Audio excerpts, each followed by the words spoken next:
Education میں ہم پیچھے ہیں، اس کی بہت ساری وجوہات میں سے ایک وجہ یہ ہے کہ ہمارا انفراسٹرکچر ٹھیک نہیں ہے.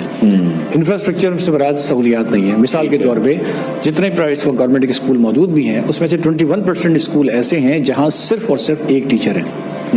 14% اسکول ایسے ہیں جو 2019 کی رپورٹ کے مطابق جہاں صرف ایک کلاس روم ہے. 60% کے قریب اسکول ایسے ہیں جہاں پہ ٹوائلٹ ہی نہیں ہے.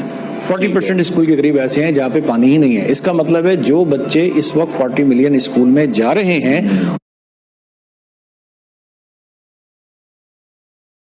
انفراسٹرکچر کی صورتحال میں نے آپ کے ساتھ انفراسٹرکچر کے ساتھ ساتھ ٹیچرز کا مسئلہ ہے. ہمارے ٹیچرز جو ہے وہ ہمارے ٹیچرز کی ٹریننگ نہیں ہے، جس کی وجہ سے ہمارے جو ٹیچنگ میتھڈ ہے بہت آؤٹ ڈیٹڈ ہے. دنیا بہت آگے نکل گئی ہے. 4th انڈسٹریل ریولوشن آ گیا ہے، 4تھے صنعتی دور میں داخل ہو گئے ہیں.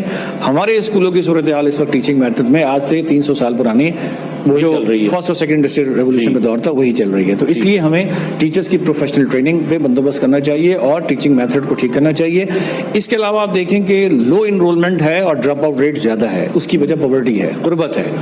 اگر آپ دیکھیے تو کم لوگ انرول ہو رہے ہیں، جو انرول ہو رہے ہیں وہ ڈراپ آؤٹ ہو جاتے ہیں. 40% سے زیادہ ڈراپ آؤٹ ہو جاتے ہیں. وہ ڈراپ آؤٹ اس لیے ہو جاتے ہیں کہ ان کے پیرنٹس جو ہیں غربت کی وجہ سے تعلیم ان کی پرائرٹی نہیں ہو پاتی اور ارلی ایج سے ہی وہ بچوں کو اپنے ساتھ کام میں لگانا چاہتے ہیں، جس کی وجہ سے یہ نہیں ہو رہا. اس کے علاوہ جو اربن اور رورل ایریاز ہیں اس میں اگر آپ دیکھیں تو اسکولوں کی تعداد کم ہونے کی وجہ سے جو ہمارا کلچرل ایشوز ہیں اس میں لڑکیوں کے لیے بہت زیادہ دور اسکول میں بھیجنا یہ اتنا آسان نہیں ہے. تو اس کے لیے آپ کو اسکولوں کی تعداد بھی بڑھانی پڑے گی تاکہ واکنگ ڈسٹینس پہ اسکول اویلیبل ہو سکیں. ٹھیک ہے. تو انفراسٹرکچر کے ایشوز ہیں، ٹیچر کے ایشوز ہیں، آؤٹ ڈیٹڈ کریکولم کے ایشوز ہیں، لو انرولمنٹ کے ایشوز ہیں، پاورٹی کے ایشوز ہیں. یہ وہ سارے ایشوز ہیں جس کو ایڈریس کرنے کی ضرورت ہے اگر ہم کوالٹی کو بھی امپروو کرنا چاہتے ہیں اس کے لیے بھی، اور اگر ہم اپنی کوانٹٹی کو ٹھیک کرنا چاہتے ہیں، لٹریسی ریٹ کو بڑھانا چاہتے ہیں. سیکٹر نے کتنا بوجھ اٹھایا ہوا ہے. اس وقت پورے پاکستان میں 5 سے 16 سال کی عمر کے جو بچے ہیں ان کے ٹیچرز کی تعداد 1.6 ملین کے قریب ہے، جس میں سے 52% ٹیچرز پرائیویٹ اسکول میں ہیں اور گورنمنٹ سیکٹر کے پاس جو لوڈ ہے وہ 48% کا ہے. لیکن جب ہم اسکولوں کی تعداد کے حساب سے بات کریں گے تو 67% اسکول آپ کو پبلک سیکٹر کے ملیں گے اور اس میں 37% آپ کو 33% پرائیویٹ سیکٹر کے ملیں گے. ٹھیک ہے. تو پرائیویٹ سیکٹر نے تقریباً آپ کا آدھا بوجھ جو ہے وہ اٹھایا ہوا ہے.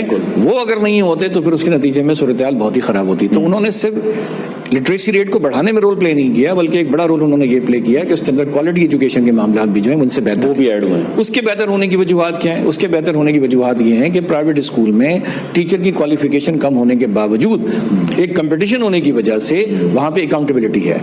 ٹیچر کی اٹینڈنس کے حوالے سے دیکھیں آپ، اس کی پرفارمنس کے حساب سے دیکھیں، وہاں اکاؤنٹیبلٹی ہے. گورنمنٹ سیکٹر کے اندر جو ہے وہ اٹینڈنس کی پرابلم بھی ہے، گورنمنٹ سیکٹر کے اندر جو ہے اکاؤنٹیبلٹی کا پرابلم بھی ہے.